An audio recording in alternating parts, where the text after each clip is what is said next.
બાળકોના હાથ પર કાપા મારવા મામલે મોટા સમાચાર મળી રહ્યા છે। અમરેલીના દારીના એએસપી જયરાજ ગઢવીનું નિવેદન સામે આવ્યું છે। 20 થી 25 જેટલા વિદ્યાર્થીઓએ કાપા માર્યા। ધોરણ 5 થી 8ના વિદ્યાર્થીઓએ હાથ પર કાપા માર્યા।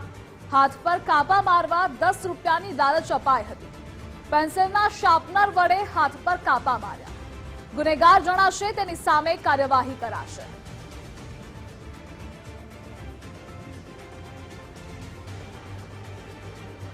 જયરાજ ગઢવીનું નિવેદન સામે આવ્યું છે।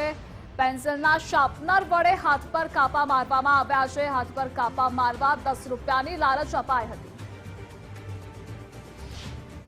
એકબીજા જોડે શરત મારે, બેટ મારે કે જો તું આ હાથમાં જો પોતાની રીતે બ્લેડ મારીશ તો એને 10 રૂપિયા નહીં આપવાના, જો ન મારે તો એને બ્લેડ આપવાનું। એટલે ઇન અ વે ડેર જેવું છે આ ગેમ।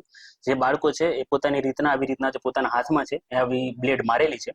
શાળાના જે પ્રિન્સિપલ છે એમને 18 કે 19 તારીખે આ ઘટનાની જાણ થયેલી।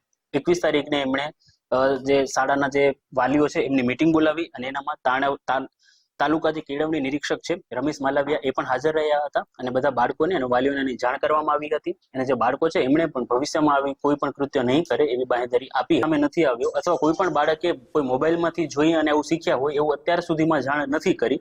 પણ આ જે છે એમણે બધાને સાંભળી અને ક્યાંકથી કર્યું હોય એવું લાગે છે। પણ એઝ ઓફ નાઉ વિડીયો ગેમનો અથવા મોબાઈલનો આનામાં કોઈ રોલ સામે આવ્યો નથી।